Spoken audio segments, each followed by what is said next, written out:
There is something I have to address, and if you checked it out on Instagram, I'm in trouble for making a promise to you guys that if the podcast got to 1,000 5-star reviews on Spotify, that I would get a sack and crack wax. Yeah, Dr. Phil rang up and said, called you. Well, you're admitting the truth. You hadn't brought it up for a while, and he said, "Hey, what do you think we forgot?" We didn't forget. And I'm guilty of taking you guys for fools. And look, there is speculation that maybe I got scared and I thought you guys would forget. I'm here to tell you that's not the truth. We're up to 700 and how many? There's 744 5 stars. So if you... Everyone who's already rated it, just unrate it. No, because then when they lose the rate... I don't know if I want it anymore. Well, you said it. So I'm going to put the call out because I know I got a rough idea of how many people listen to this show, and it's a lot more than that number there. So I'm going to ask a favor. I don't ask a lot of you guys. I'm going to ask a favor. If you are listening to this and you have not rated the show 5 stars, I don't normally like to ask things of you. I know you're all busy. You're on your commutes to work. You're doing whatever you're doing. I am going to ask a massive favor from you. If you are not driving and you have your hands free at the moment, please go into Spotify. Did Apple Music do it as well? Wherever you're listening. And rate the podcast 5 stars. And maybe press follow. Maybe press follow as well. While you're there. Follow it, rate us 5 stars. Because if we do that and we get it to 1,000, there's only need like 250 more of you. And if we get it to 1,000, Gabe will get his nuts and ass crack waxed because he said it on like the first or second episode. Because neither of us thought it would happen. I didn't make any bets. I kind of did think it would happen. That's why I didn't make any bets. He didn't. And he's gonna pay the price. So please, your Uncle Blue's just asking one little favour from you. Go and give us a 5-star rating. And look, I am a man of my word. Like I said, I will do it. He will do it. I know. When it surpasses that threshold, and the revolution will be televised. But I'm starting to think maybe you guys don't even want it. It's like they don't want to see you. I'm starting to think that they're scared and they don't want it. And you know what? I'm okay with that, actually. It's like they don't want to see your nuts and ass crack. Hello and welcome back to the Daily Blue Weekly podcast. My name's Bluey. My name's Gabe. And this is your weekly dose of all the news stories that matter, but it's mostly the ones that don't. How's Drake? How was the weekend? Was it sick? It was sick, bro. Was it at Kudos Bank? It was at Kudos Bank. So I think maybe 20,000-ish at seats, maybe a little bit less. Yeah, I think that's about right. Yeah, but it didn't go without its hitches. Day before, mate who I'm going with, me, Lil and me mate were going. Yep. Rings me the day before. I'm like, oh yeah, mint. He's just going to say, when do you want to get picked up, all that. He goes, oh bro, you're never going to guess the email I just got. And I just went, oh, fuck, like what? Airbnb that was for the next night had kicked us out. So was it an Airbnb? Yep. And they just said, hey, sorry for the late notice. We need emergency repairs due to weather damage. So yeah, you just can't have it. Where were, because Kudos Bank's out like Parramatta way, isn't it? Yeah, it was pretty close where we were staying. Because there's not a lot of, there's only like, there's hotels out there, but they're all, there's nothing really else out there. Mate, fucking bullshit, I reckon. I hate 100% bullshit. Like, there was no weather damage. No, they would just got offered more or needed the venue or something. Yeah. Like, fuck off, you needed to repair weather damage. On, like, that late notice? No way. And that pissed me off. Yeah, that's annoying. That happened to me.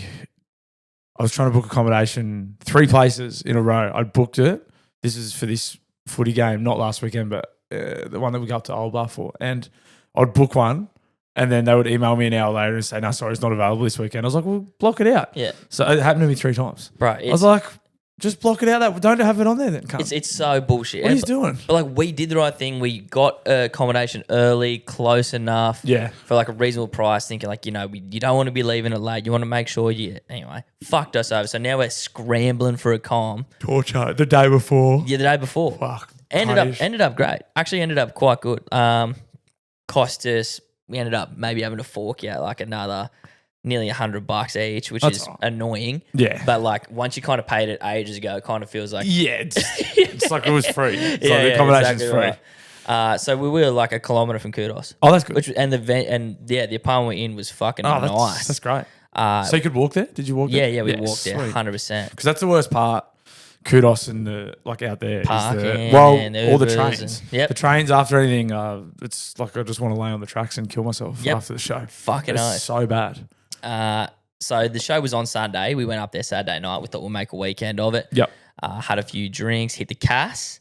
Oh, nice. Yeah, and I'm not a traditionally lucky guy, but I think my luck's turned this weekend. Let's go. Hit the Cass. I go $50. The star? Star. Yep. Yeah. $50 blackjack hand. Lose immediately. Yeah. All right. Sweet. Fuck, that's annoying because when I was there for my birthday in May, the table limit was for $100. Yeah, bro. Or is it blackjack plus? No. So the min blackjack was 50, but then there's blackjack challenge. Yeah, whatever it is. Which is like the dog shit version where you lose if you push and stuff like that. Yeah, so that's, Yeah. So you try and avoid that. Yeah, so table. like, because I was like, regular blackjack was like $100 a hand. Yeah. I was like, fuck. Yeah, the min were, I think there was $30 blackjacks, Okay. but that was still the smallest. Anyway, I do $50 one, throw it in, bang, lost. Gone. All right.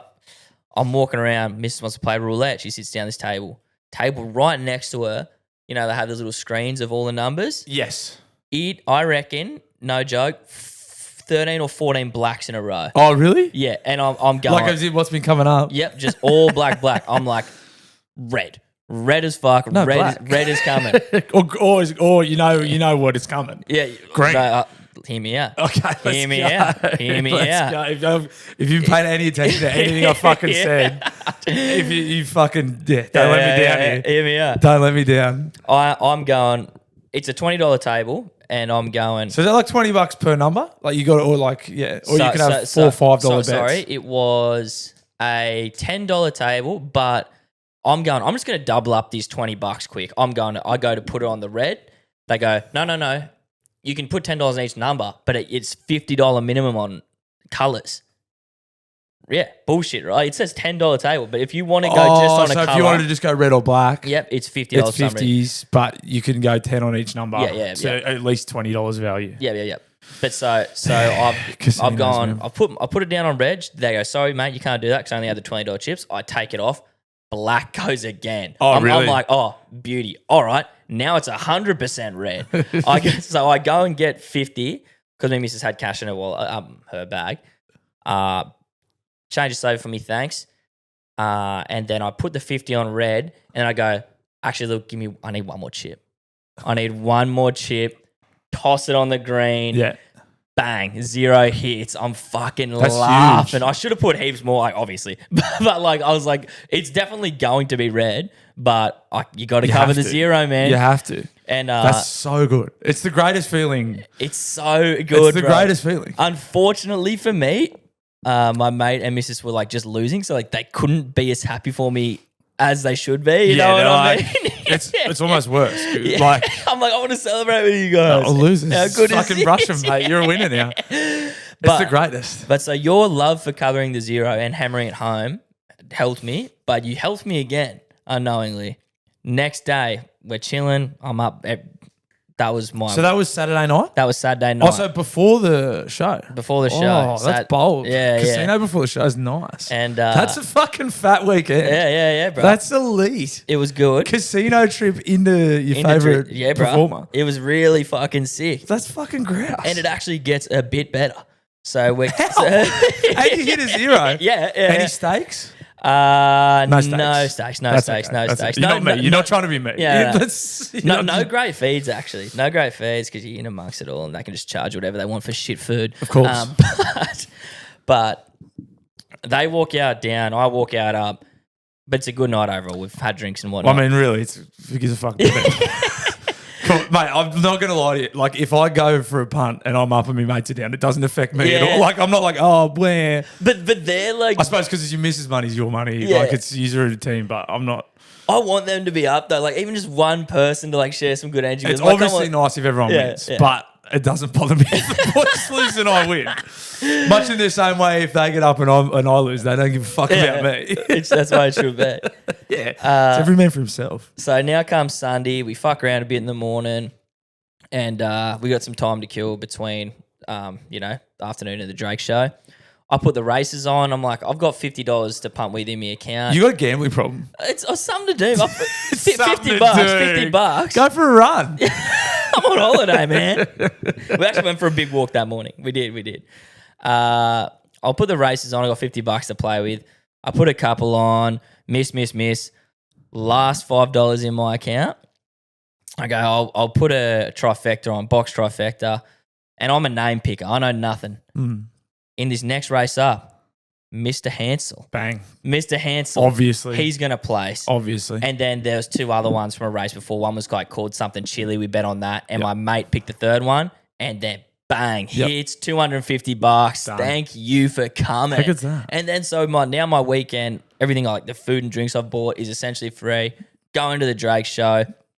Line up a doom. Line up for those things fucking sucks. Kudos Bank's awful. Yeah. And Like I hate, I love the bands and stuff I've seen at Kudos Bank, but Kudos Bank as a venue, it's down there for me. is it? See, I need, because I don't go to shows. I was quite happy with like in there. It's all right in there, but I suppose it's just like big venues in anyway. Yeah. But like getting in always sucks. Yep. Like the lineups are always out and around, and it's like they've got like 2 leb security guards. Yeah.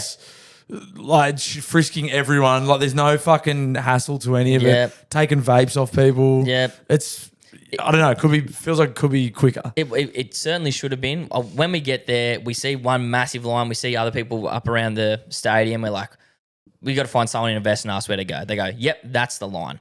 So you're in this giant fucking line. Then they start sending people like just further past us. Yeah. Once we've made it, been like, yeah, there's lines up there open now. But we're like, we're new in Sydney. We don't know how it all works. We commit to the line. We definitely should have switched. Yeah. But as we line up, we're really close to getting in now. I see a man fucking walking like toward us, just go past us. Nick Kyrgios. Yeah. and I go, is that Nick Kyrgios? And mate's like, yeah. And I go, and he's from me to you. And I go, hey, bruh. And he does not hit the hand, but he just goes, hey, mate, how you going? And I'm like, and I can't be mad at that. Like, I should have gone for a knuckles because he probably could have hit the nuts. Were you drunk? I don't know. I just wanted to say g'day. Yeah, but like going for a dap up when a complete stranger. It was pretty wild. That's It was pretty wild. But I just thought it'd be cool. And then Knuckles was the move. Knuckles was 100% the move. But he did acknowledge me. He gave me a little side tap with his arm and just said, hey, mate, how you going? He kept walking. That was get your hand away from me. The side tap was get your fucking hand away from me. His head didn't move. No. His head stayed straight. Hey, mate, how you going? If he had security with him, they would have pushed you away. That's very funny. Yeah. That's cool though. Got into the show. In there was also like there was like 2 bars right near where we were sitting, which was like there was fuck all lines for. That's good. Toilets was no lines. Drake came on, and about 5 minutes before it came on, I started to like realize I'm like, man, like I'm about to see my favorite artist ever. I was like, I got like emotional and shit. I'm like, man, I'm fucking 26. I'm finally getting to see it in person. And I'm like, bring yourself together, you fucking loser. Like, Yeah, no, it is cool. It is when it's someone that you've admired. for so long, and then you see them in the flesh. It is quite surreal. It was, and then we fucking turned up. He's giving away money at every show. It's part of his shtick for this fucking cash. thing. Yeah, bro. Australian dollars or American pesos? I imagine Australian dollars. He's at every show. Clips are going viral. He did it at the show we were at. He's given about like 3 to 4 people $25,000 each. People just with signs up. What, like wads of cash? No, he's I guess he's saying we're going to give you like 25 bands after the show. I don't know how these people are getting found. I don't know how they're managing it, but he's saying so he's it's saying on camera. Yeah, I was going to say, just the prime to get robbed if he's giving it to him. Yeah. No, he doesn't have the fucking cash on him. There's that. No one robbed them. Some dude had a sign up that said, help me propose. Bang, like goes on that guy. Wow. Oh, shit, you do it. He proposes. She says yes. He goes, like no one's proposed a show in years. You two are going to get a honeymoon wherever you want. And we're going to give you 25 bands to spoil your girl with after the show. Like crazy, bro. Yeah. That's crazy. And then we were like, we need to double up, come back tomorrow and like fake Come a back proposal. with a sign. Yeah. Get a floor seat. Yeah. Spend the money you spend on a floor seat and some fucking permanent markers and then a bit of A3. We genuinely considered it. But like everyone's clearly seen it because there's signs going up everywhere. Yeah, now it's going to catch on for sure. Yeah. But he's still doing it. Someone proposed at the show the night after and like exact same thing. He just gave him like 25K. Crazy, eh? That's wild. Yeah. Did he come out with someone sent me a clip, or there was a clip in one of the fucking group chats of him like the hoodie? the smoking bullets? Yeah. Nah. You didn't do I that? think that was the only show after the Grammys. I think he did that one. Okay. But yeah, he didn't do the smoking Was bullets. there any no Kendrick Kendrick addressing? Nah, which I liked. Like I think it's cooler that he does that because it's like Of course, Right, of course you think it's yeah, cooler. of course I do. Of course I do. Of course you think it's cooler. You don't make him a part of your show. The beef's done. He did lose the beef. Like, I admit he lost the battle. But, like, now every time someone goes to a Kendrick show, they're like, yeah, do the Drake song. Yeah. You know what I mean? It's Yeah. like, it's about Drake even when you're at a Kendrick show. But when you're at a Drake show, Yeah. it's the Drake show. It's still two grown men writing songs about each other. In my eyes, it's so gay still. I know it's like gangster, like it's two men writing poems about each other. I know. It's so gay. But whatever. It is like whatever. I think it's cool and fun, but can I say you're wrong? No. No, it's like that is exactly if you what strip it's it back, happening. it's two grown men writing art to insult each other. Yeah. What's gayer? Yeah. Anyway, like I know it's been going on clapping fucking, and jumping like I was doing at the show. That's gay. yeah. It's I wouldn't say gayer. It's as it's yeah. on par, but yeah. It's whatever. It's been going on for like a year and a bit now. That beef. Yep. The beef. the beef. But I had the time of my life, man. I loved it. That's nice. So that was Sunday night. That was Sunday That's night. great. It's the only thing that bothers me about those big shows. Like, so, did he do a Friday and a Saturday show as well? So this Because is doing those big shows, it's like it's party time. Yeah. Like it's obviously party time, but come do it on a Saturday or a Friday. So surely this pre-sale one, for some reason, the only Sydney show, or it was like Monday. Those were the only two that were out. It was Sunday, Monday. So like, we'll get the Sunday, get Monday off work, and then he like just adds shows after those ones sell out, and it's like next weekend he's in Sydney. It's like oh well, that's fucking annoying, cunt. Like I would have just gone this Saturday. Yeah. Oh, on the subject of live music, just had a development in my musical world the other day. Ooh. So do you remember? Well, not really, but like not my world specifically, but a band I like. Did I say on the pod last time I went to Amity Affliction, like the last show, the most recent one, we were on Heaps of Mushrooms? You would have mentioned it. And I was on Heaps of Mushrooms, and the mushrooms were telling me that I was like, this is the last. I kept saying to the boys, like, you got the vibe that they were going to split they're up. about to split up. Yeah, I was like, they're not talking. I was like, the music was awesome. They were playing really well, but there was no like banter in between. Like, it felt like a job. I bro, remember they just saying split that. up this week. Did they? The main guy left the band, like got kicked out of the band this week, and I was the whole show. And the boys were like, shut the. I was like, must have been annoying because the whole show I was going like, boys, we're not going to see this again. I was like, make sure you enjoy this because this is not happening again. I'm getting a weird vibe. I was 100% right. Tapped in. They literally they're done. They've been fighting pretty much since that tour finished. Like that they've been Bluey and then they just split up, which is like really sad because Amity Affliction are pretty iconic. Yeah. But the Mushies were telling me the whole time. I was fully right. I was 100% right. I was like, he's gone. I was like, I don't know if he's depressed or what. I was like, he's out. They hate each other. I was like, they're Bluey and he's going to go. Yeah. And it fucking happened. Wow. The Marsh, man. Yeah, that must be Marsh. like fucking pretty sick to like be like, I predicted that. I was like, I could feel it. Yeah. It was the mush. You can't be promoting mushies. Like, mushies do not give you psychic powers. I will or sit do here, they? I will sit here. Well, in my experience, yes, they do. Obviously. What else are they telling you? Obviously, don't do drugs, but they can let you see the future. Obviously, don't use them responsibly. But if you do want to see the future, they make you right. So don't do them. Obviously, don't do them. Yeah, sorry. That happened like 2 days ago. No, that's they, cool. They fully split up, and I was like, one of the boys messaged me. He goes, "Do you see this?" I was like, I must have mentioned it on the pod because he said you said it on the pod. Yeah. But yeah, it's fucking wild. That is crazy, bro. Crazy, man. Yeah, crazy. The whole show. I was like, oh, this is great, but I feel sad because I don't think this is ever going to happen again. I know this is it. They had this kind of weird, like happy, sad the whole show, and then there we go. Never going to happen. Well, at least again. you got to experience it. It's nice now because I was like, well, I'm glad I was But it's there. one of those things where you almost wish you never had the thought, so you just could have enjoyed the show. No, but I'm glad because I was in my head. I was like, no, savor this. This is the last one. Like, you think it made you appreciate it? Yeah, right. I was like, okay. savor this. This is not going to happen. And I kept telling the boys, and they were like, shut the fuck up. Yeah. Let us enjoy the show. I was like, no, enjoy it more. Savor it more. It will not. This is it. This is the last supper. This is your last meal. It. Eat up. Yeah. Eat up, fellas. Yes, very good. So Sunday night, did you go out after the show? Because there's already like we're at Kudos Bank and it was maybe wrapped up at like 1. There's nothing out there. There's like 2 pubs. I knew it would be a massive fuck around. My mate was like, "Are we going to go out?" And I was like, "Honestly, like we can, but it's going to be a 40-minute Uber anywhere. We're going to line up."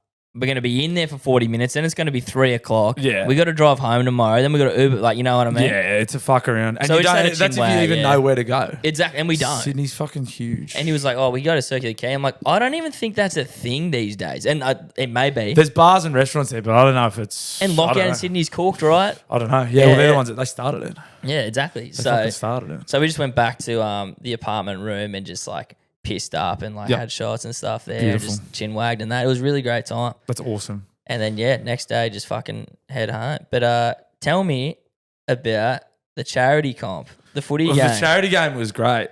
The charity game was outstanding. So I mean, I had another sensation. Oh, did you do anything for Valentine's Day? Valentine's Day was on Friday. Yeah. The only thing I did for Valentine's Day was I ducked out and got the missus some flowers and chockies. Nice. Yeah, that was Nice. all I did for her. Yeah, I went to the new steak place in Honeysuckle twice on the weekend. Because I went with Jesse for Valentine's Day on Friday, which was great. We ate at 5 o'clock, like early dinners. Yeah, I'm actually hit you Like up we- and you were like, oh, I've got dinner, mate. And I looked at the dinner- time and I was like, what the fuck? I had dinner at 5. Yeah. We got a booking at 5 o'clock and it was out on the water. It's at Honeysuckle there. Oldest fella. It was so good. And so I didn't have lunch. I had like a really, really small lunch and I was like, yes, I got the fucking grouse, had like a nice T-bone and some ribs and it was good. And then so that was Friday night and then we were home in front of the telly at like 6:30 with ice cream and chocolate. I was like, this is the best. And then Sunday was our punters club AGM. And I'd also booked meat and grain ages ago. So I was like, I'm going there twice this weekend. Yeah, So then I had more steak and ribs on Sunday. AGM being Annual general meeting of the punters club. so the initiation. We award our top punter for 2024. So like last year, like everyone. You did this after the trip. Because we're in 2 teams. Yeah. So like, because we're still. The punting year doesn't end until like the end of the calendar year, kind of. So then like we've got because we're in 2 teams and then there's one top punter.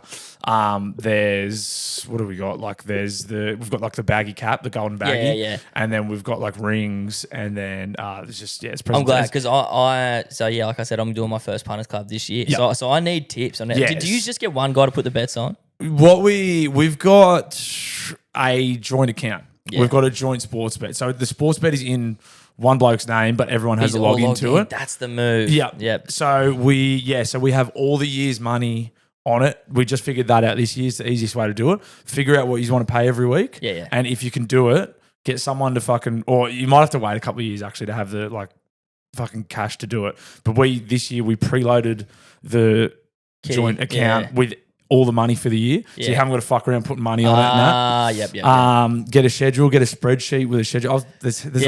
We'll get into it later. We'll get into it. But That could be the sports section this week. Yeah. How to set up punters club. We'll do that in the sports section. We'll do that in the sports section this week because we've fucked it up heaps of times, so I've got heaps I can tell you.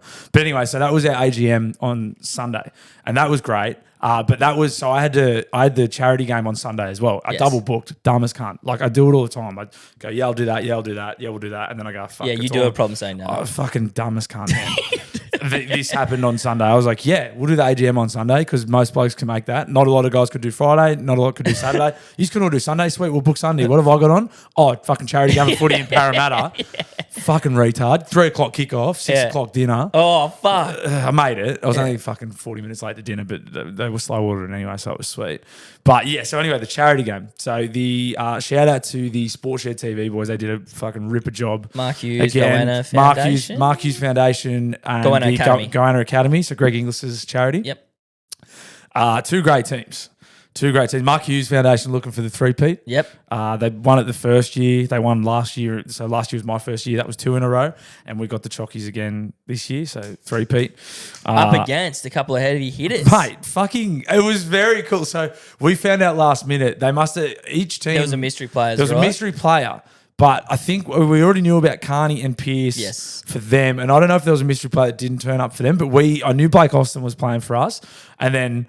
Oh, it was Tax. It was Brad Takarangi. Yeah. Brad Takarangi. We found out, I found out the morning of. Yeah. In the chat, they were like, they tagged Brad Takarangi. And I was like, no way. Yeah. And then he's fucking huge. And boy, did he make an influence. But he was Mate, it was cool. So I was really excited. Like, it's a cool game to be a part of. Like, apart from the NRL players, and then there was like me and one other dude who would have played footy. You and Rando, pretty much. Me and Rando on my team, and then on their team there was like this juiced up wog, and so there was like the only people that had played any sport. There was like 200 NRL games, 50 local league games, and then zero. Like everyone else is zero footy. So it's fun, and they get really really excited, and they want to win. And it's really fun, and the refereeing's atrocious. So it's a fun day to be a part of anyway. And then I was really excited because I was like, well, I'm going to get to play with Blake Austin and Brad Takarangi, and I'm going to get to play against Mitch Pearce and Todd Carney. I was like, this is fucking really cool. Yeah. Like, really, really cool. And I ended up opposite Pearce a few times. Like, I tackled. He tried to show and go me once. Like, he came real square at the line, and I was defending at A, and he done that. I've seen it on the telly. I told him because he came to the line and he had someone inside him. I was like, he's not passing that. He's like, so I just planted my feet and like got him and fell on him, and he started laughing. I said, mate, I've seen that too many times. Come on, brother. I said, come on, brother. And he started. I was like, come on, brother. Yeah.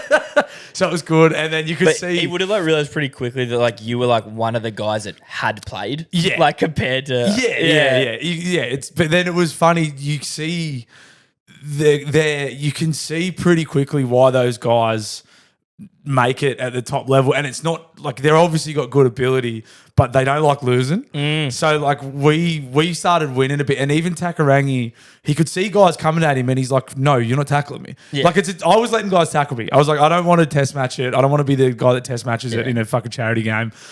And also, I'm probably going to hurt myself if I do. But these guys only really recently finished playing. Like, Blake Austin's still playing first grade for the entrance. I'm sure still got the itch and the habit. Still got it, man. Definitely still got it. And they don't like losing. So, like, when guys were trying to tackle him, they were like, no. Yeah. Like, Brad Takarangi was like, people were coming in him and he was just palming them for fun. He was holding it in one hand. He was like, no, you're not tackling And, like, you're saying these guys, which is fair, like, you know, PC and Kane, I'm sure they're doing those things. But, like, Takarangi, like, good luck. Yeah, you couldn't. Like, you don't get, like, if he makes a decision, like, you're not huge, man. And he was holding it like a tennis ball. It was really cool to see. But even like Pearce and Carney, like, we started pumping him. We were up like 28-4. And then so Pearce and Carney were like, oh, it's go time. Yeah, so they did a nice little combo. They started linking up heaps. Like, they were hitting holes off each other. Yeah. It was really fun. It was good. They were like, you can see, they're like, no, we don't want to lose now. Yeah. So it's good. It was really cool. It was very, very fun to play. Did Takarangi head high that dude? So he was defending outside me. He was kind of like 3-man. He was kind of like 5'8", and I was at back row. And something must have happened earlier. I can't remember if like the fat bloke fell on him or he said something or something had happened. Because a few sets before that, Takarangi came like 3 blokes inside me because he could see this guy going to have a run. And he's like, I'm going to belt this cunt. He went looking for him before that. And then I think there was a knock on. He like shot up, but then there was a knock on or something. And he didn't. He was like, oh, it didn't happen. Then they must have scored. And Takarangi's gone to Blake Austin. He's like, kick it to that. I don't know if those were his exact words, but it was like, kick it right. Kick it there. Kick it to him. Yeah. I wanted him running it back off the kickoff. And then he's just... So from where I was standing, I thought it was like on the footy. And I thought it was whiplash. Yeah. Like a big bloke. Like it was like if you get smashed, there is whiplash like into the shoulder.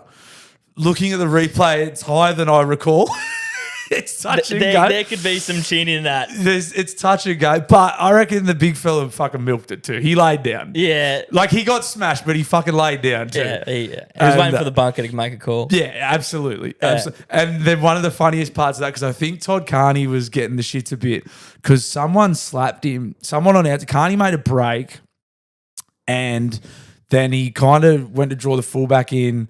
And then someone covering him, he might have passed it, and then someone covering him like slapped him, like he got a bit of contact in the head. Oh. All I heard was Carney spraying this bloke. Oh, okay. It was like, fucking, it's a charity game, don't do that. And I was like, that's fair enough. Like 100%. these guys don't have to be here. You don't need to go late shotting them and dog shotting them or trying to be cool or whatever. And then when Takarangi folded this bloke, Carney's come up to Takarangi laughing and like slapped it up. He was on his own team, and because I think he was kind of getting annoyed. Because a few people were like, I don't know, maybe just trying to I don't know, not make a name for themselves, but like maybe just do stuff that you probably shouldn't do in a charity game, whatever. And shots that might have been one of them, and then Carney was like, yeah, fuck these guys. Yeah. Good shot. Got to teach them. You're playing footy at the end of the day too. I know it's a charity game, but it's still a game of footy. So it was very cool. And then I had to bolt. I didn't get to hang around for as long as I wanted to afterwards. Yeah, it's a shame. So you got a bit of time out there. Any meaties, any breaks No, for you? I had a very quiet game. Yeah. I was like, because I was playing in the middle. So, and then we kept moving the ball heaps early. We kept scoring every time. So I was like, I don't really need to do anything here. So I had a very quiet game. So, and I still pulled up sore too. Yeah. I didn't do anything. I made like 4 tackles and I think I touched the footy 3 or 4 times and I fucking woke up sore. Yeah. So that's the sort of Nick I'm in at the moment. So I heard Piercy talking about like, he's like, I felt like the man out there. Yeah. Like he's like, and you got to remind yourself, a lot of them literally have not played a game. Literally. And he was just saying like, I felt like the man. Yeah. Like he's like, I remember throwing this giant cutout pass and I was like, this is rugby league so easy. Like, Oh, they look cool. It was really cool, man. It was like there's been a few blokes I've played against and with in my career where you're just on the field with them, but you're watching them. You're just going like, fuck, and that was one. Luke Walsh was another one. Walsh, he ended up playing against him and then with him at Charlestown. And just these guys are like, when it's like it slows down when they've got it. Yeah. And you're literally just watching them and you're just going, fucking, they're just the way they move. They've got time, what they're balanced, like everything. You're literally just watching these guys playing. You're like, this is fucking sick. Yeah. You rule. Yeah. Like you watch me try and go to the line and pass. It's fucking like slow-mo. Special Olympics sort of stuff. Like, yeah, it was cool. And then and then I forgot those two played together for ages at the Roosters. True. Like they were. I forgot they were a combination. And they were like the biggest rat bags. Like, can you imagine? I was like, they were like the OG. Yeah. Like rat bag halves, and they were playing together at the Chooks for a while. Yeah, it would have been up to fucking so much no good in Bondi. It's probably good that they're both sober guys now. I said that to because I really wanted to. I was a big Todd Carney fan. Like I like what Pierce obviously had a great career, but I was I'm a Todd Carney fan. So I was like, fuck, I need to go and talk to this cunt after the game. Yeah, so I did, and then we've got kind of mutual friends as well. So I was like, fuck, I'm going to try and. I said to him, I was like, oh look, because he's 2 years sober next week. Yep. And he was like the loosest cunt ever. Yeah. Like he fucked his career up for drugs and alcohol. Yeah. And now he's completely sober. So I was like, oh mate, that's really awesome. And they started a podcast too. So I was like, boys, if you ever knew, we obviously. And what I imagine they gave a little, oh yeah, sure. Yeah, he's like, mate, absolutely. He's like, I'll never hear from him Yeah. again. But I did message him. I followed up with a DM, but we'll see. It will be cool. And has that been aired, or do you respond to it? The DM, Yeah. it's not even been seen. Yeah.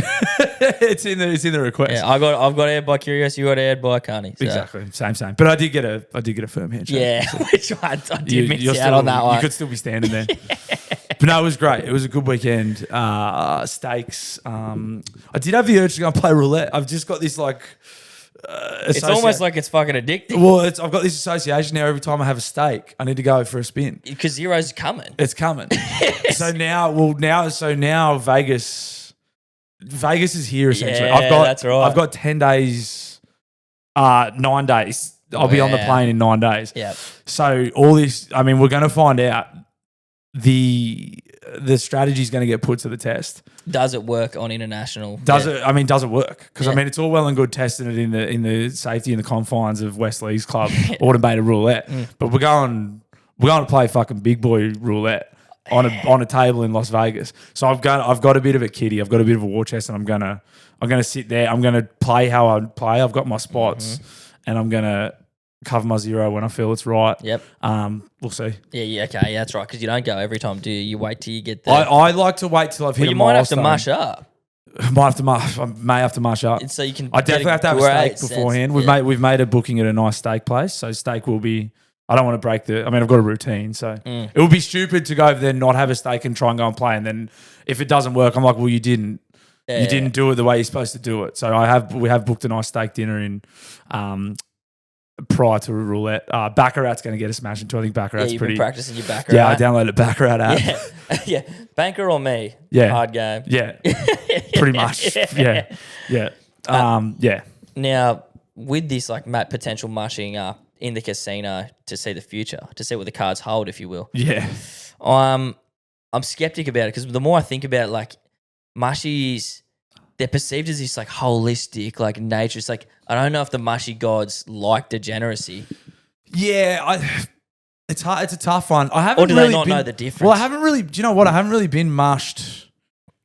I haven't been on the Mushies at West. I've smoked a joint and then went and had a steak and then went and punted after You that. can't mush up. You can't because it ain't broke. Nah, if I go, I mate, Kevin Hart's playing what with it.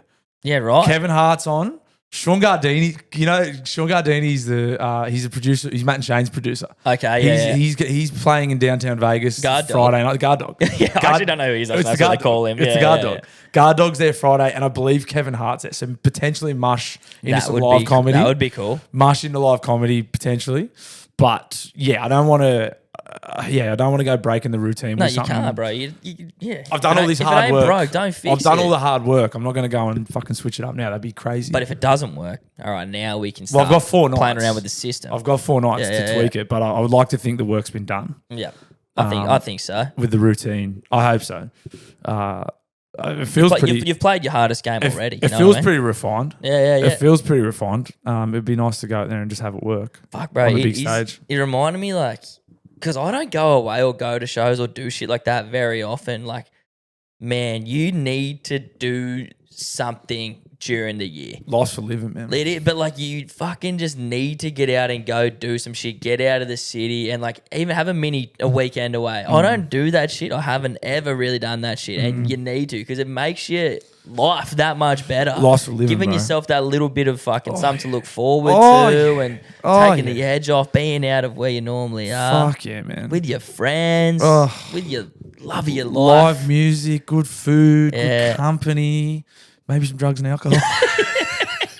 It's not what it's all about. That's not what it's all about, but it's part of it. It can help. You know, it's like it's great. Christmas isn't about presents, but You got to have some presents. you got to have them there. A couple of presents. The kids are going to cry if they're not You there. fucking want to have 0 presents? What the fuck sort of Christmas would that be?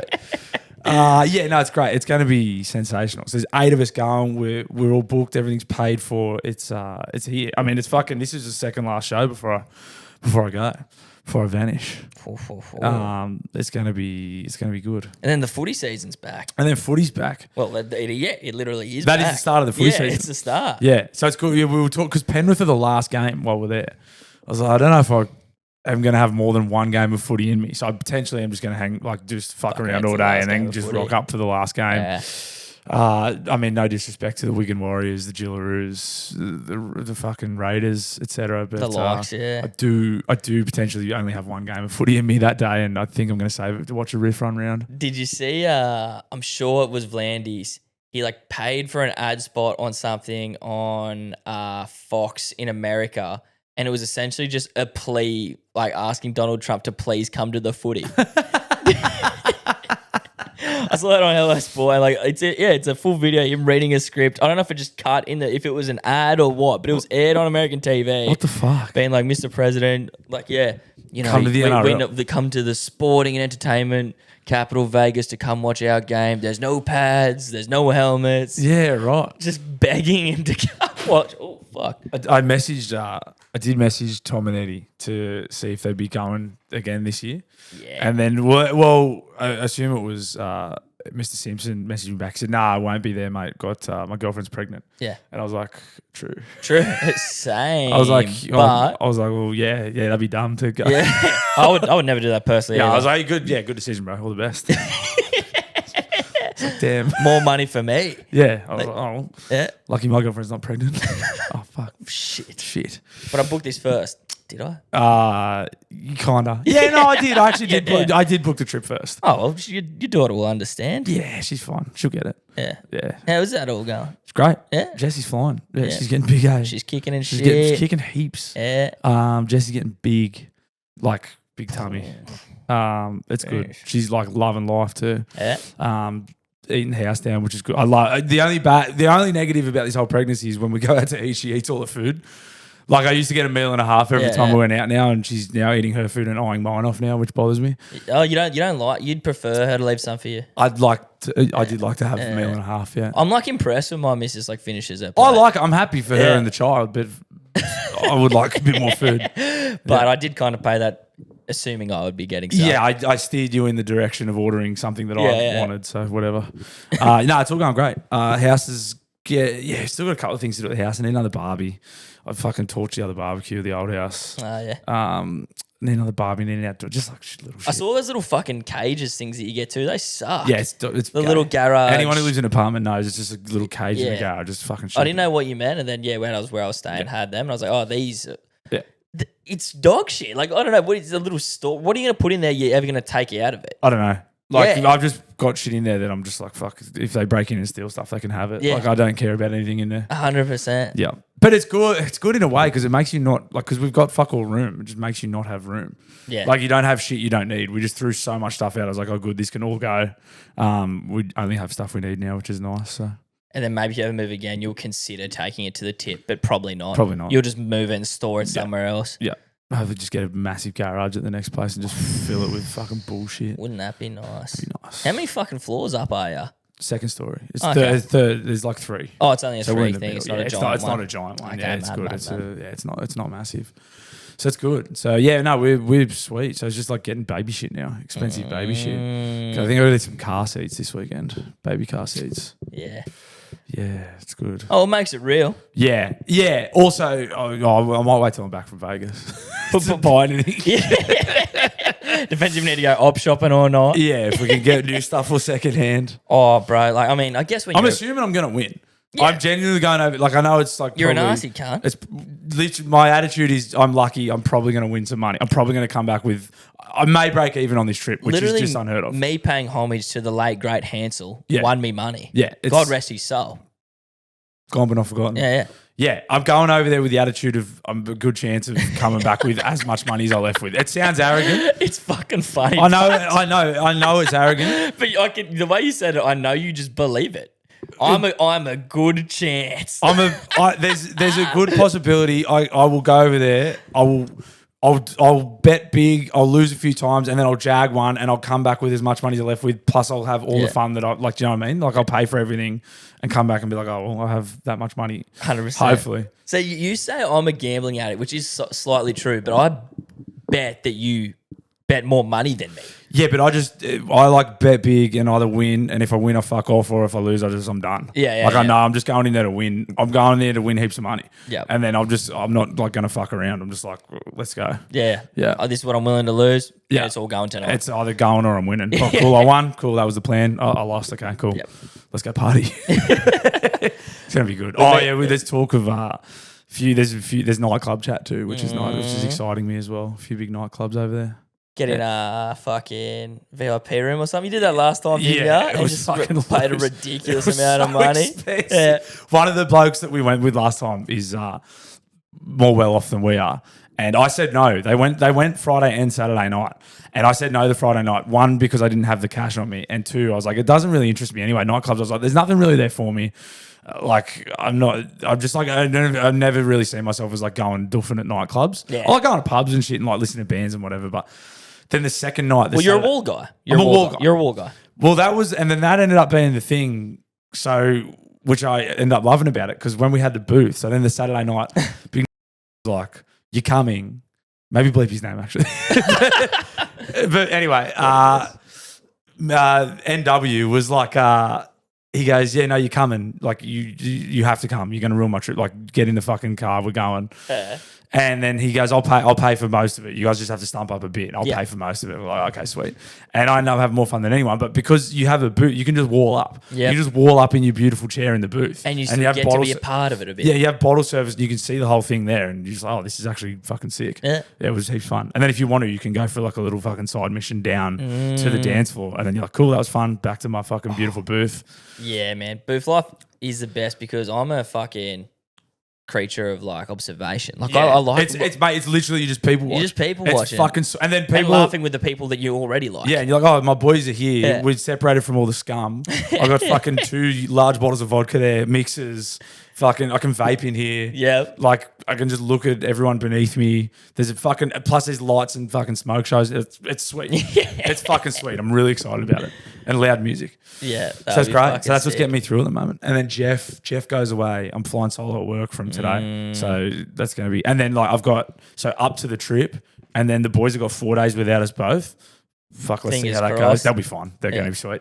And then I've got 8 days after the trip before Jeff gets back. I'm just pickled. I'm going to be so fried and just fully flying solo. Are you giving yourself like any time off work? No, so you're just coming back and going to work. We're flying Wednesday morning at 6 a.m. and I'm going to have to be on the phone.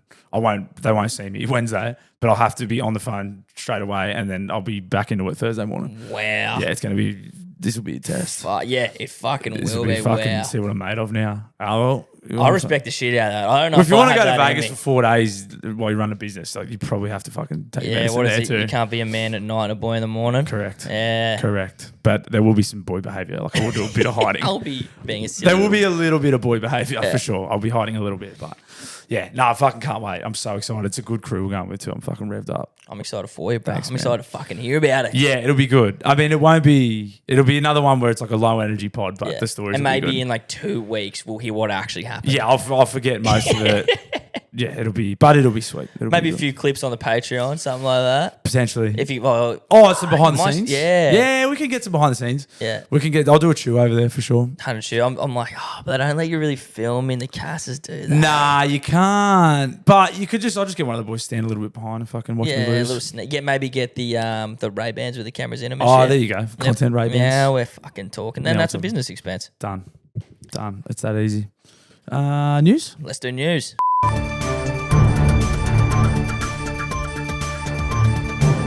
All right, he's found his way back into the news again, if he ever gets out of it. President Trump, he has signed order shifting US back towards plastic straws. Yeah, the turtle murderers. Let's go. He's fucking had enough of the paper straws, like all of us. So have I. Yeah. Yeah. And he's like actually doing something about it, which I respect. It makes human life better. Yeah. I don't know how much of a difference it makes in the environment. I assume Probably a decent considerable. one. Yeah, I reckon considerable amount of damage to the ocean life and marine life. But I really like this. my frozen Cokes don't get a fucking soggy straw. Oh, yes. So worth a few dead turtles, IMO. Yeah. US President Donald Trump has signed an executive order ending a US government effort to replace plastic straws. Plastic straws with paper. The order, which takes effect immediately, reverses a measure signed by the former president, who called plastic pollution a crisis. I'm assuming potentially fair. I don't really know. Last week, Trump, who sold branded plastic straws during his 2020 election, said paper straws don't work and disgustingly dissolved in the mouths of consumers. He's not wrong. He's not fucking wrong. He's not wrong. See, you cannot like the guy, but you hear something because It's like Kanye. Because they don't exactly. It's like Kanye. You don't want people. Some people don't want to like this person, but you hear him say something objectively true that the political world will not say. You hear a man say, "Hey, paper straws fucking shit as fuck," Yeah. and you go, "Man, he's right about that. What else might he be right What about? else are you right about? What else is he right about?" Build that wall.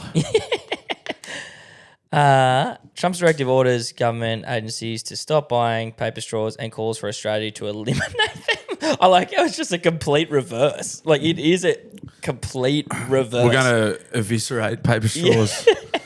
Now we're not just going to stop using them. We're going to make sure they don't exist anymore. Yeah, they're fucking gone for good. I like People are it. never going to think about them ever again. I like it. But going back to plastic straws, Trump told the reporter at the White House, these things don't work. I've had them many times. Even the one I'm reading right now is exactly what it said. Those things don't work. I've had them many times, and on occasion they break, they explode. It's something hard. They don't last very long.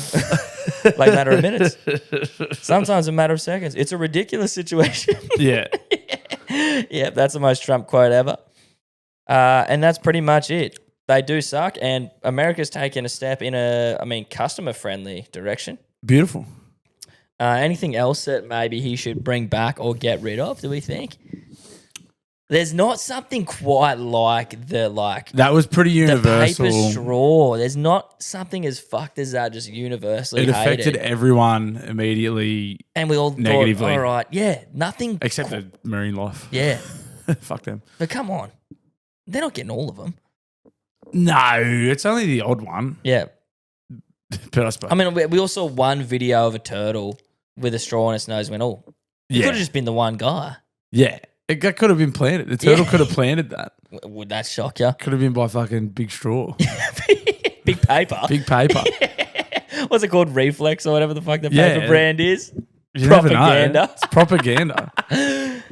Yeah, I don't think there's something as like, and maybe, I mean, the decimation of the KFC crusher, that's up there for me. Trump will bring that back. I would really like whichever candidate vows to bring back the KFC crusher has my vote. No questions asked. Trump will. There'll be an executive order for the crusher. Yeah. For sure. I'm Dutton talking will probably. yeah, that's what I mean. Dutton will probably do. And- Dutton seems like a crusher man. And I don't know. Dutton looks like his head is the same shape as one of the little balls Little in the ball crusher. in the crusher, yeah. So there's a good chance he's pro crusher. Unfortunately, that's enough for me.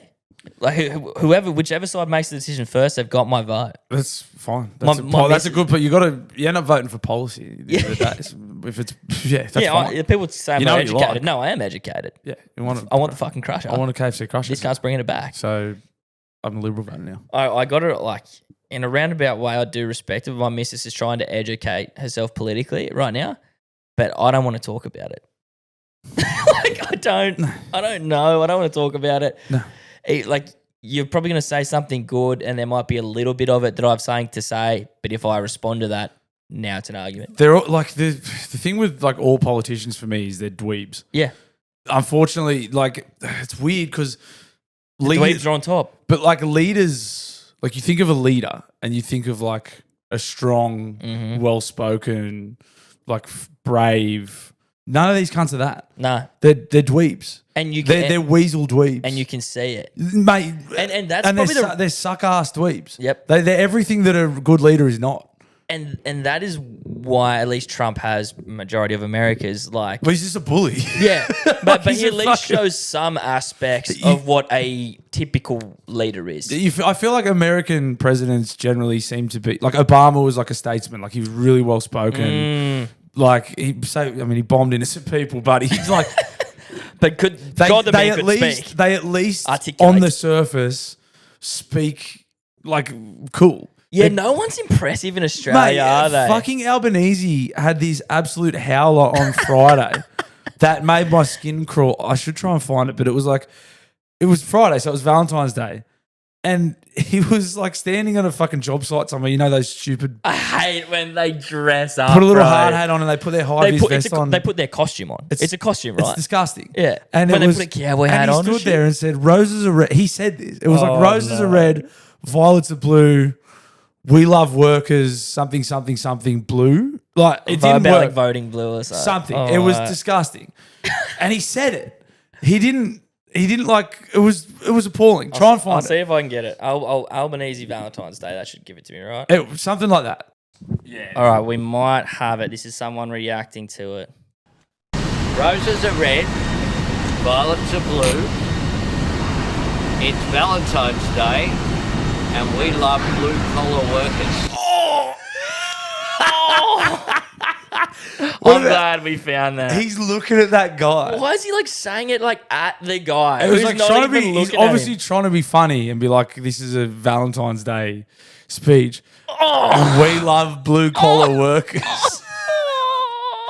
But even, like, it's so. This is what I mean. Like, Yeah, that is like you.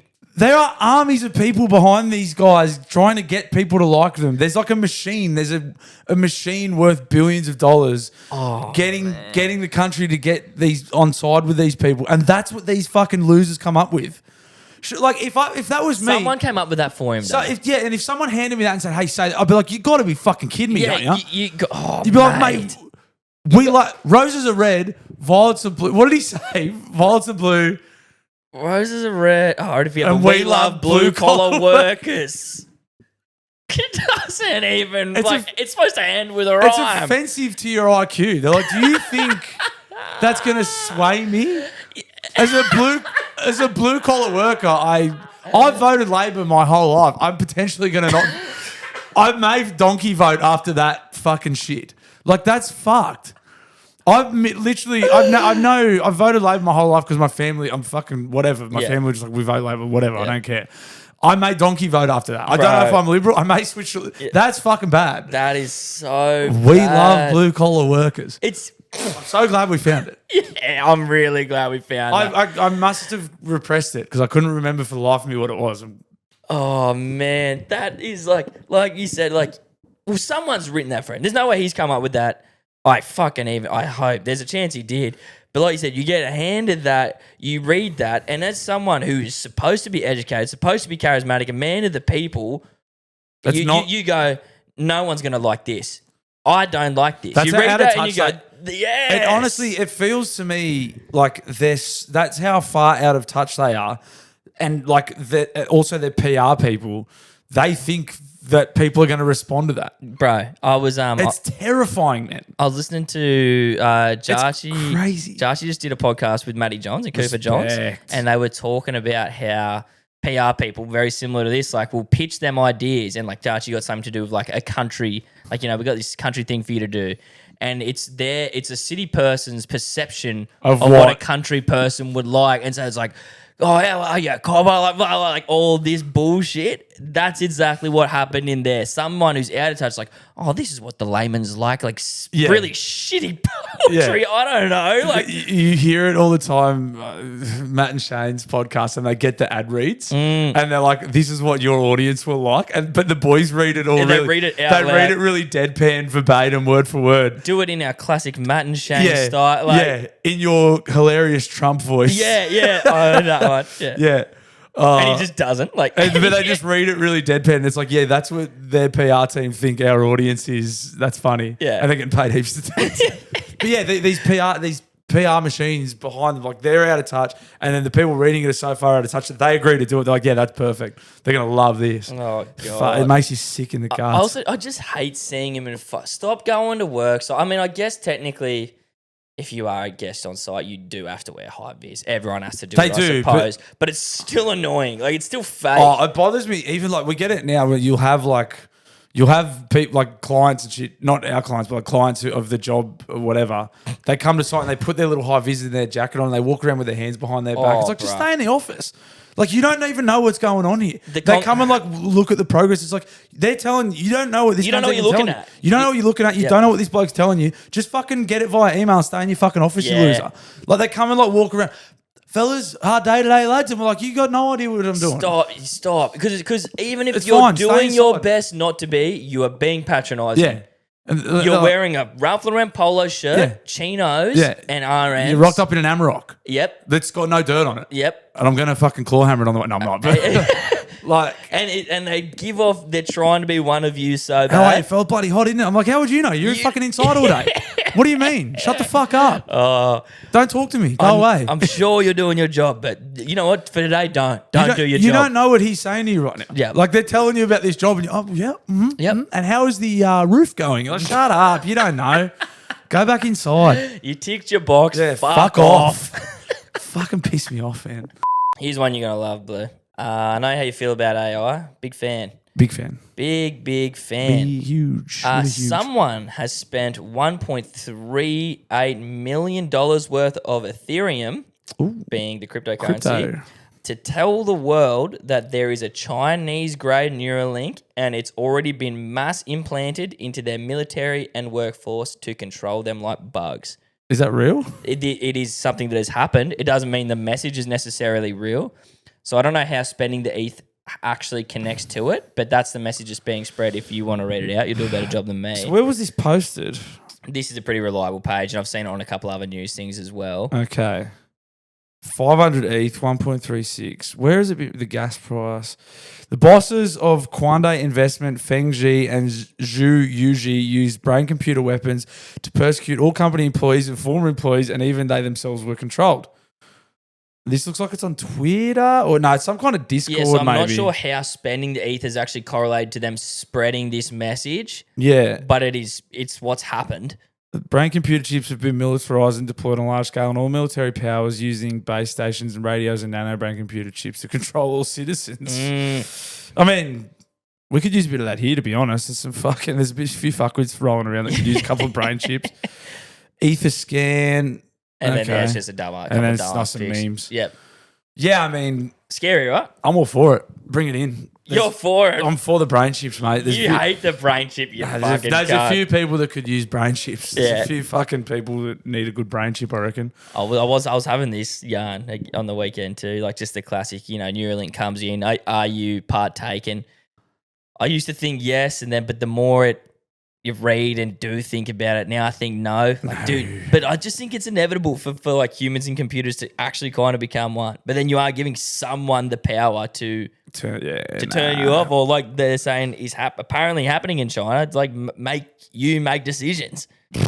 Yeah, it's fucking, I don't know. It's a lot for my tiny brain, eh? I don't know. You know, it could fix that. Yeah, like a nice chip. Yeah, I don't know. Like for me, for what I do, brain chips. Like I just fucking pick up scaffold and build scaffold and do a stupid. I mean, to be fair, if you listen to this podcast for all, brain chip might not be the worst thing in the world. Actually, some of the chat that we toss up. Yeah, no, some of the shit that we spit out as truth that is just utter bullshit. Yeah, could use with the fact checking, but not even fact checking, just for a drip, like just for shit.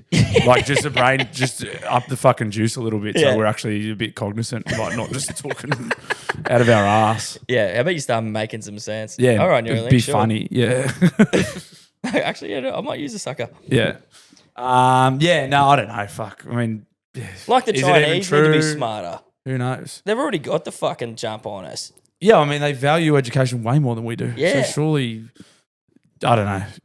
Well, they certainly seem to. Yeah. But I don't know, what's the... stereotype, bro, my stereotype, I believe, is that Asian people are, like, smarter than it. And, like, I do believe that's through work ethic and stuff. Yeah, like, it's not just they're born like that, but the culture and they value... Same with Jewish people. Like, they value education more in the culture. So they are smarter. For the most part, that is a stereotype that I believe. He said it. There's stereotypes for a reason. Yeah. Also... I'm going to put it this way. It was eye-opening to me, and I already knew this was a thing, how much of a minority a white person is in Sydney. Oh, there's a lot of Asian people in Sydney. More than I remember. Yeah. It'd been a while. You're not a minority, but there's fucking heaps. Where I was. Yeah, maybe. Well, like in the vicinities I was in, I was. Yeah, true. Yeah, you know what I mean? Not necessarily the whole fucking thing, but yeah. Yeah. But yeah, I don't know. Even like microchip or Neuralink in your soldiers, like they can still get shot. True. Like still get blown up and shot. But then maybe the ones making decisions. Yeah, and you can't be pussy anymore. Like you can't panic. Yeah, you still get shot. Yeah. Like, I don't know. But I don't know. Do they care if their soldiers get shot? I don't think so. You think not, right? I don't know. Operation Human Shield. More to come. Keep an eye on that one. A little bit more of a fun one to wrap us up. And on a lighter note, still on the cryptocurrency front, a regional pie shop accepts first Bitcoin customer. Do we, by any chance, know this pie shop? Is this pie shop a friend of the show? It is. It's friend of the show, the Pie Mechanic. Wow. He's taking Bitcoin for pies. Yeah. How good's that? Good stuff, ads. Yeah, it's been estimated that nearly 4.5 million Aussies use some form of cryptocurrency, but finding a regional business that accepts it is pretty rare. I know you're a big fan of crypto, Mechanic. This does seem like a random one because I can't imagine you getting too many orders there. But any publicity is good publicity, and I do think it's cool. It's fucking sick as fuck. And I reckon that you will get... There will be a crypto millionaire somewhere that'll go to Urala to fucking pay for a pie in Bitcoin. Because they'll think it's sick. Because it's sick. Yeah. Yeah. It is fucking sweet. He said he was telling me the other week when we were up there, it's real easy. It's like an app on his phone. It's fucking heaps easy to set up. And it's not a big, but it's just cool. No one does it. It's fucking sick. Because in my head, it isn't ideal, but it's as easy as a bit of a tap and go I think so. Yeah. Yeah. You probably just have a wallet address or whatever. And very cool. I mean, he's a genius. Yeah. We already knew that. He's a genius. Yeah, that was. I just wanted to give a little, our little mate, our big mate, our big mate, the Pie Mechanic, just a pat on the back for just fucking getting in the news and doing cool shit. Yeah, we got heaps of pies off him the other day. So fucking sweet. Brought me some, did you? Oh, no. No, I didn't. Yeah. Thanks, man. Yeah, no, my pregnant girlfriend's fucking smashing them. It's good. Yeah, well, fuck. If anything's gonna, feed that baby well, yeah, it's a couple of fucking moves from the Pie Mechanic. Oh, mate. And we've got some sausage rolls too. Fucking so good. Oh, good shit. I do have to go down there, eh? Up there, wherever the fuck it is. I'm going there. Yeah. It's elite. He does great work, and you can pay with Bitcoin. Shout out to you, Adzi. Shout out to you. Guys, this week's episode of the podcast is brought to you by Phil and the team at PK Mortgages. I can vouch for this bloke. I have the keys in my mitts. I just settled on my first ever home, and I can give a ringing personal endorsement of Phil and his processes, his practices, and what he's about.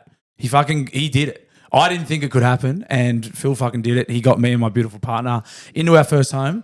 He does all the legwork. He literally does everything. I mean, he doesn't do everything. You have to pay the mortgage. Yeah. You have to pick the house. And then when he does all the other stuff, you have to actually pay the mortgage yourself. Which is unfortunate, but you're not going to find a mortgage broker that's going to pay it. If they're, I love Phil.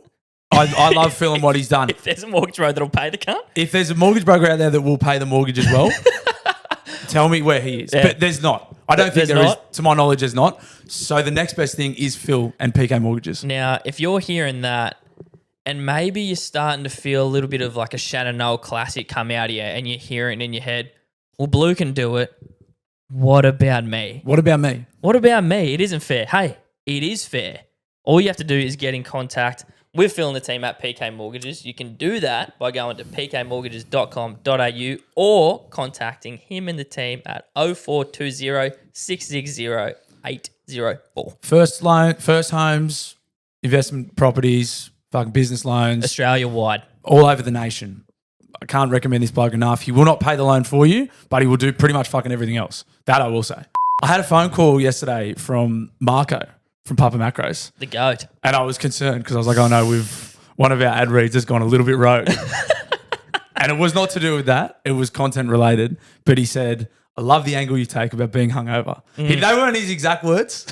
They weren't his exact words. But that was the implication. But he did mention that we mentioned being hungover and how they're handy. Now, I haven't been hungover for a few weeks, but what I can say is that when I get back from Las Vegas in a couple of weeks' time, nothing will get me out of the hole quicker than a fridge full of Papa Macros. Oh. Nutrition and ease. Yeah. They're the two big selling points for me. We bang on about it every week, but the fucking just take your brain out of the equation because you're stupid. Yeah. You're dumb, I'm dumb. Pretty much everyone who listens to this pod is fucking as dumb or dumber than we are. You have to be to think this is funny. Yeah. That's just the reality of it. Sorry, guys. Newsflash, we're all fucking retards. If you didn't know, now you know. So take your brain out of the equation. You don't know what you want and you eat too much. Papa Macros is the answer. That's right. I mean, fuck, bro. Coming home and just not having to think. They are healthy. They are nutritious. They can help you with your dietary needs. He switched it up on us this week. But it doesn't even matter. No, there's freshies in there this week too. You haven't even seen them yet. You probably saw them when you put them in the fridge just now. I didn't There's glance, freshies. There was crispy. It was crispy potatoes, chicken. It must be a low-fat cheese, but there was fucking cheese on there. If there's a word I love, it's crispy. Yeah. There's fried rice. There's crispy chicken and fried rice. Fried rice. Yeah. It's fucking great. Gabe, by any chance, is there a possibility that you have some contact info for Pub Macros? And, I mean, these guys love the show. Do you have, by any chance, a discount code for the guys? I do, mate. I do. You can sort your food out, get your rack together, make your life easier by going to papamacros.com.au. And we would appreciate it if you use our code at Daily Blue, capital D, capital B, all one word. You help us and you get 10% off. It's fucking, I mean, what are you, a bad person? Do you want to help us? Yeah, fucking surely. Surely. Head to papamacros.com. .au. All right, we're gonna kick off the sports section for 2025, but not in the usual way. Gabe, you're setting up a punters club. Yeah, so for me and for anyone who's considering starting a punters club, walk us through. So, good practice, bad practice. First thing, most crucial thing, buy-in. Commitment. That's what I meant by buy-in. Don't start a punters club with flaky cunts. Yep. Because anything you try and do is only as good as the people that as the buy-in. Yep. Of the people that you're doing it with. So that would be my first tip is like make sure it doesn't have to be big. You don't have to have 20 blokes. You don't have to have 10 blokes. You can have fucking 3 of yous. But make sure whoever you're doing it with is committed to what you're doing, is going to pay their fucking money every week. And when you go and do stuff, they're going to come and do it. Because that's the whole point essentially. Like you want to gamble together and you want to go do shit together. Essentially. For me, it's a point of connection with your mates plus the advantage of making time to go see him because you get older, it gets harder to hang out with your mates. That's exactly. And it gives you something to talk about all week. You laugh about with your friends. You get a good group chat going. You can take the piss out of each other and go away together. And so that was my first and probably potentially the most important thing. That sounds crucial to me. Really crucial is make sure the guys that are into it and they're fucking going to stay in and they're going to do what you want to do because otherwise it doesn't work. It will fall apart real quick. Yep. Decide on how much money you're comfortable putting in each week. So it doesn't really matter. Like you can do it with $10 a week, and you can bet 5 and fucking save 5. You know what I mean? Like you could do it with $50, you can do it with 35. Just whatever you think you're happy parting with every week. So what our crew's doing is 25 each week, but whoever's turn it is punts with $50. So how many of you are there? Maybe 6 or so. Yeah, cool. So one guy betting each week? Yep. Yeah, cool. Yeah, and then you just save the rest. And you can do with your $50 whatever you want. So it's not one bet or whatever. Yep, perfect. Yep. Perfect. We have, I mean, ours is a little different. We've got 10 guys and we have 2 teams. Yep. So we have 2 guys betting each week. Teams. So then we're betting. So we're in teams and we're betting against each other every week. Not like, that's a bit of fun. It's great. And then the team wins at the end. And okay, that's cool. Yeah. So that's fun. But you can fucking do whatever you want. It's fun. And do you have like an amount? So if you triple your money, do you get to bet again? We didn't implement any of those. Okay, that's a fun one. So like, we do. We have like, if you get 3 times your money, so it's a $50 bet every week. If you get $150 or more, you get to bet again the following week. Plus someone else gets to bet. So we'll have like more people betting the next week. So that's fun. So that encourages people to have a crack or like, so they can get another turn. Yeah. But a bit we skipped. So how does everyone? So everyone puts their money into an account. So we have, I'm our current CFO, Chief Financial Officer. Yep. So I have, we've designated a bank account of mine that everyone's money goes into every week. We loaded up so we had surplus funds from last year that we loaded up the sports bet with for this year. So we all pay every week. We have 2 guys betting. We save the rest of the money, and then anything we win, we save. We go for a few dinners through the year, and then it pays for pretty much whatever we do at the end of the year. At least our flights and accommodation, or for whatever we do at the end of the year. Bit of booze and money. Another thing that I'm pretty sure you do that I like is I'm implementing. I haven't established what it is yet, but I said worst punter is getting a forfeit. Now I haven't done a spreadsheet or anything, so like I don't know how I'm going to keep track of it. That's exactly what you need to do. You need to fire up an Excel spreadsheet. So, but you can sort the whole year out in advance because you can like find how many of you are there. Do you have an Excel spreadsheet? Yep. You can send that to people, Hags to send you the template. Yeah. Yeah. So it'll be all ours and all our info on it. But you can just set up how many of you are there? I think 6 or 7. So you can just literally like name, date, like win, like bet, win, loss, and you can literally go Gabe, John, blah, blah, blah, 1, 2, 3, 4, 5, 6, 7, and then just copy and paste that for 52 weeks. Yep. And then every week, bang, bang, bang. Yep. It was your bet. You did this. You won this much, blah, blah, and that'll keep track of you for the whole year. Grouse. It's good. And then, we have a Sub-Zero from Mortal Kombat. So one of the boys finished on 0 for the year. So when we went away in the room, he had to dress up. We had a Sub-Zero outfit, and he had to get his beers dressed as Sub-Zero all weekend. Okay, great. Yeah, that's so fun. Forfeits are crucial. Yep. And we have good prizes for winning as well. So we have a golden baggie, like in the I think it was the Big Bash used to do it. It was like whoever was the top run scorer had a fucking golden cap or whatever. Yeah. We got the golden baggy cap because we got like cricket caps, and then we have you get like a premiership ring when you win it as well, top punter, which is sweet. So that's if you got the funds there to play with. That was for. I think forfeits are more crucial. This is the start of our 5th year, so we've had time to build up money and stuff. Yeah, and that is a great idea. I would love to do that too, but I think first year you get the fundamentals right. You just got to work with just a forfeit. Get the fundamentals right in your first year, and then you can do the flashy stuff later on when you got a bit more coin. But it's the best, and it's good. Stay in touch with your mates, have a good laugh. It's fucking sweet. Gamble. Yep. Always gambling. Any other? I think you've pretty much hit all base on the head get the fundamentals right. Make sure you got good blokes in there. Make sure everyone's paying their money. And make sure everyone's fucking knows. Like, just get your ground rules right from the start. Like, we're not fucking paying anyone out when they want to get money out. We'll give you plenty of notice. Make sure you're fucking free on the weekends. We're doing shit. Like, just shit like that. We booked in. We've already established it's going to be an Australia Day weekend. Perfect. Yeah, that's great because then everyone's got time off. Unless someone's fucking got cancer or something. That's what I mean. You shouldn't be missing Punters Club weekends. Yeah. Unless someone's fucking you got plenty of notice. Don't fucking tell me you got a brunch on with your fuck off then. You forfeit your money. Fucking see you later. Yep. Yeah. All right. Now, there's no chew this week. There's no chew. I didn't get to do a chew. I was very busy all weekend watching Brad Tagarangi fold people and then eating steak dinners. I did not do a chew. So sincere apologies. Maybe double chew this week. I might get one in on the socials and then fucking another one. Who knows? Might have to catch it up. Fucking oath. Let's dive into a couple of dial-ins. Let's dial in. Rightio, guys. Dial-in time. This is where we get to hear from you guys. You fucking tell us yarns, silly stories, what you've been up to, what you're hating, what you're loving. shit, maybe you've had a punters club trip and your worst punter had to dress up as something fucked or they had a forfeit. Tell us about that. Tell us. What else could they fucking tell us? Jokes. Literally fucking whatever you want. Chew recommendations, jokes, fucking whatever the fuck you want. wild yarns. It's what it's for. We It's want what it's for. We want them. Yeah, you know how to do it. Daily Blue Weekly Instagram. Through all the regular channels. I'm fucking sick of telling you. You just gotta get in You touch. get it. Fuck Fucking me. hit the fucking link and follow the prompts. Let's get into her.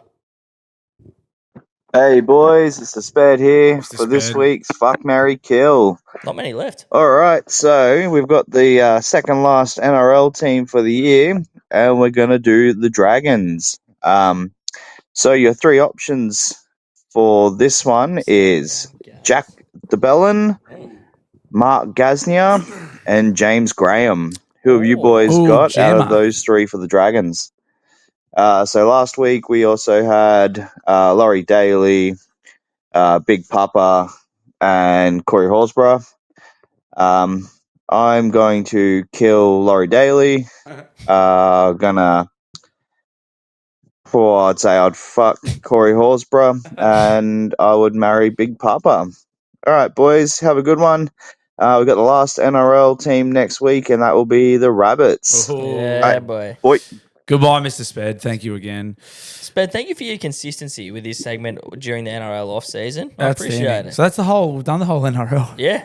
Yeah. So Gaz, DeBellin, and Jimmy Graham.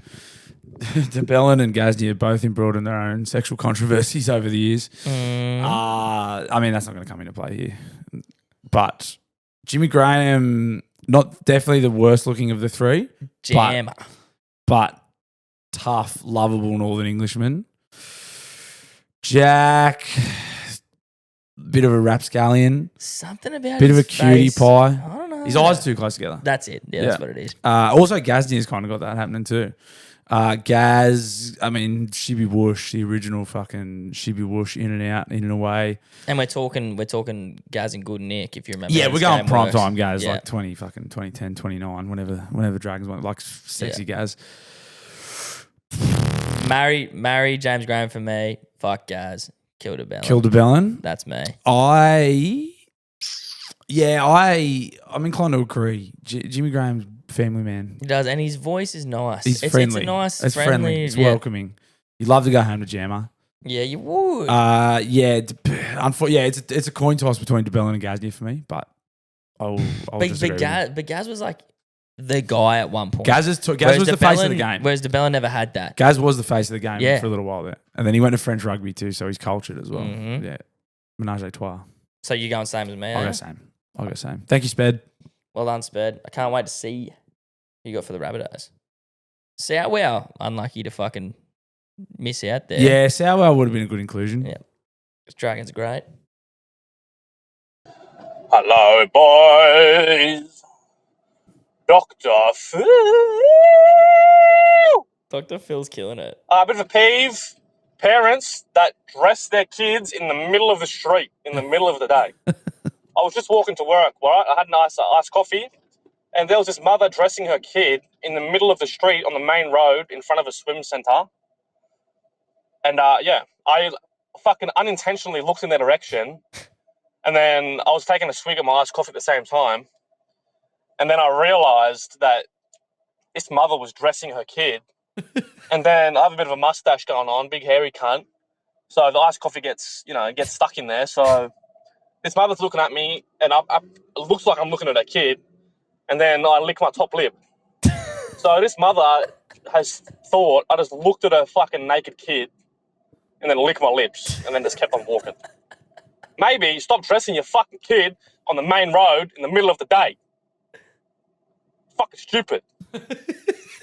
Well, anyways, I'm currently driving, so I won't be able to end this because, safe driving and that, so I'll just finish it off with a bit of beatboxing until the time runs out.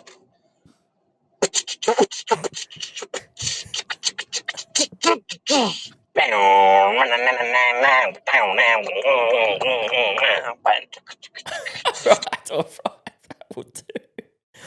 I don't mind that. Peeve. Was there a question in there? It was just a peeve. I think it was just his peeve. I think it was just, and like I do agree, like dressing kids in the middle of the road. I'm sure they're necessary, but I don't like it. Yeah, And getting caught with a bit of milk in your mustache, and like, now it looks like you licked your lips at a kid. Yeah, I'm just picturing, because I was trying to picture the iced coffee, but he's obviously having a Dare iced coffee. Yeah. Because I was thinking like normal iced coffee you get from a cafe is generally in a plastic cup with a straw. I was like, how the fuck do you get that in your mustache? But now I'm thinking it's obviously a big dog Dare that he's swigging from the plastic bottle. Yeah, it's a tough position. New kids. Yeah, it's tricky. Boys, it's the big man here. Benny. Yeah, just calling up. Fucking bit of a busted wing at the moment. I went in for shoulder surgery and it was meant to be just an AC joint cleanup. And next thing you know, I've got a fucking mini shoulder reco. So it sort of fucked me around a bit. So I'm pretty busted. But anyway, 5 days in, I'm fucking just had 16 easy hazies and I'm getting into the young Henrys. So, you know. Anyway, put Transformers on with the young fella. So the first one, started watching it.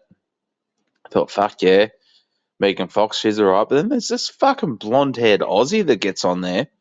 Mate, who the fuck is that? The blonde, if anyone knows, put it in the in the group, because the blonde-haired Aussie that's in the first Transformers with Shia LaBeouf and Megan Fox, she fucking takes the cake. Jeez, all right, Bin Man. I'm Googling it currently. Now, Binny, Carly Brooks? although I do... Is that I don't know the movie. Yeah, right. Who is the blonde girl in Transformers? Rachel Taylor as Maggie Madsen. Yeah, right. Rachel Taylor? I don't know. Well, that top photo looks all right. But Benny, although I do appreciate the dialing, and I hear where you're coming from, you know, she's more your cup than Megan Fox, and that is a hot take to many. You definitely could have Googled that one. Instead of asking someone in the newsroom to tell you who it is. Yeah, you have. I know you're off. I know your arm's broken, but your fingers still work. Yeah. Mate. Fuck me. You are. You pervert. You're extremely capable yourself. You just want everyone to know you're horny. Well, congratulations, mate. We all know you're horny now. Well done. Well in. G'day, boys. G-Man here. Long time listener, first time dialing in on the pod. My man.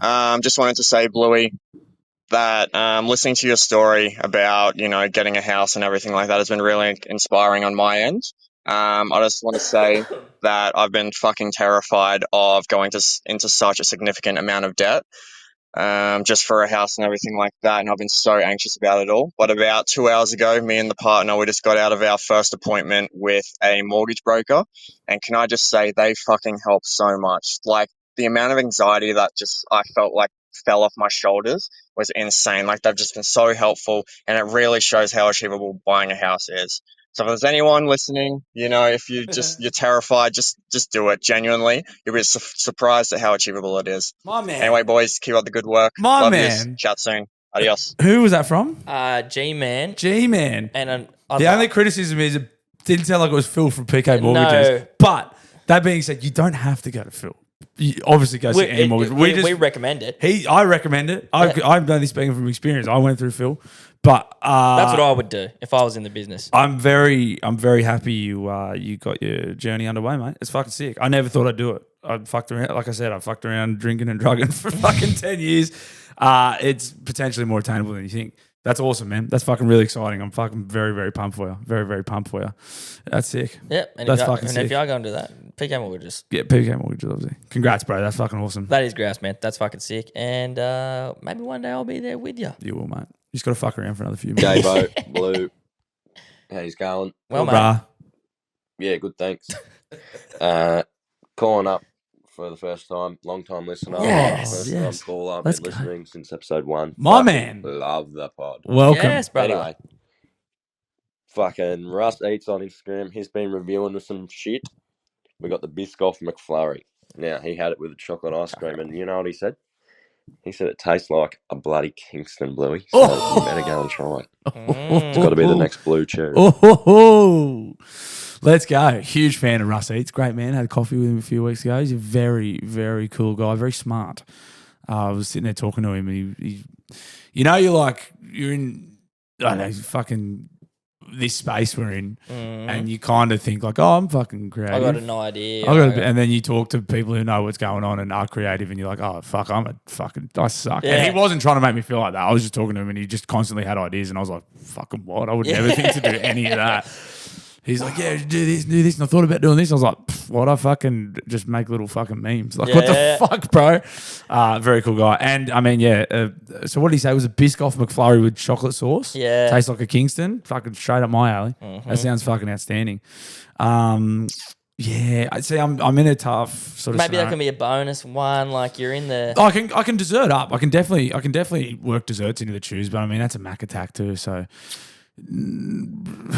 Yeah, I don't mind. It's a recommendation from a caller. I'm happy to do it. I'm in a bit, not a predicament, but like, what do I switch it up for America? Do I switch to choose, or do I go just keeping nasty burgers coming? Look, like you may. I had like fucking like 8 weeks of burgers now, I think, or 7 weeks of burgers. Yeah, but people love burgers. I fucking love them. And like it's realistic. It's you made a decision to like do the streaks of things. You don't have to. It was just a decision that you made. You can go in and out if you want. I can do whatever the fuck I want. It's literally, can't I? you know what I mean? Like you feel obligated now because it's a decision you made. But like, fuck, man, you're going to America. Treat yourself. May as well get some content out of this. There will be burgers over there. There's a heart attack. Something like the Heart Attack Grill, and it's on Fremont Street, and they do like the burgers have got like 20 patties on them. Yeah, but I just feel like it's going to be such a waste because I won't be eating much while I'm there. My stomach's going to be like that big. I'm just going to get this huge giant burger and get a bite. Be like, oh, that's funny. It was fucking $70. Yeah, I'm not going to eat it. It's all going in the bin. Yeah, we'll see. We'll see. What did he just say? Oh well, fuck it. Next dial in. I forgot what I was going to say. Oh no, I remember. So. Obviously, we had a big streak of conversations for a good period there about particularly your love of Kingston's, and Bicky chat entered the dial-ins and whatnot. Now, during that time, I respected your love for biscuits. I respected the dial-ins, their takes on biscuits. I was never pumping Bickies at home. For sure. In that period. I like a Bicky here and there. There was a few people who mentioned the caramel crown. That's like all chocolate. And then it's like Bicky on the bottom, like almost a caramel dollop. ooze. Yeah. And like I had one at work out of a fridge from like my boss, and I went, oh, what's that? And then and now like I'm gonna make a thing that they're in that fucking fridge. Shout out to whoever was putting on for the caramel crowns because they are delicious. I do remember 1 or 2 punters ringing up, repping. Yeah. And now I can say that you're right. Is Arnott's making the caramel I think crown? it's still them too. And it did, and because it was a 2 for going, I got some mint slices, which were my favorite growing up, and I still love a minty too. Yeah, Little it's mini coming. You know, we had it's cooling off too. Yeah, but I like the cold Bicky. I like the chalky ones in the fridge. Yeah, the weather's cool. Like it's cup of tea. It's coming into cup of tea. Like it's coming. It is. It's coming. It is, and so like maybe I will get into my Bicky work a bit more this year because you dunking the chalky Bickies isn't it? Nah, there's got to be a Bicky. A bare Bicky. A bare Bick as opposed to a chocolate covered Bick for sure. It can be done, obviously, but it's not. Can you fridge a Kingy? Can you fridge a Kingston? Yeah, you can fridge. Yeah, you can fridge because it's the insides. Yeah, because the inside gets nice and cold, and you get a nice little contrast there with the cold chalky on the inside. Yeah, you can do it, mate. It's a free. There's no real rules. Like it's a free country. Bicky eating's about creativity and expression. It's about expressing yourself as who you are and what sort of biscuit you align with. So. I might get some Kingies in the fridge this year when it cools down. I double coated at Kingston this year, man. That should tell you there's no fucking rules. Yeah. And if there are rules there, go and break them. Go out there and break them. Isn't it fun that the government doesn't want you to double coat your own Bickies, That's why I did it. and you can do it. That was a big middle finger to the establishment. That was me giving it to the man. Yeah, and Big Bicky, but like it's less at Big Bicky and more at the government. No, it's more a Big Bicky are on our team. They're just providers. They're operating within the rules. They've got I mean, it's just classic Australia nanny state. Like there's so many regulations. The Big Bicky can only operate in the guidelines that the fucking government gives them. Yeah. But in the sanctity of your own home, you can do whatever the fuck you want. 100%. And that was me just giving a big fuck you to the man. Me double coating those Kingston was just me going, fuck you. Yeah, it's rebellion at its finest. I was laying there on the couch with like chocolate over my face and fucking sauce all over me. I was just like double dukes. Just going, fuck the system. Good shit. Good shit. That's good podcasting. G'day guys, Lockie here. Lockie I haven't heard from Sir Shags a lot in I quite some know. time. I He's hope he thought hasn't about that. shagged his way to death. died from syphilis. But I've got a medical question. I do know there used to be a doctor from America or something that Dr. I think Chase? would dial in every now and then. Yep. Good doctor. Yeah, the good dog. I've got a thing. It's like, I think I've got early onset Parkinson's disease. You know when you're on the back of a big old bender and stuff like that and you got the shakes? Yeah. I get that I'm when a I'm shaky not guy. on a bender. Same. To an extent. When I'm trying to do fine motor skills sort of things, I do shake a lot. I had my bloods done. I've been to the doctors. I've checked everything. I'm all good, but I shake a lot. Is it early onset Parkinson's? And if there is any doctors out there in the Blooniverse, or any people that just want to act like they're one, and I want to give us a heads up and maybe some advice on what it might be.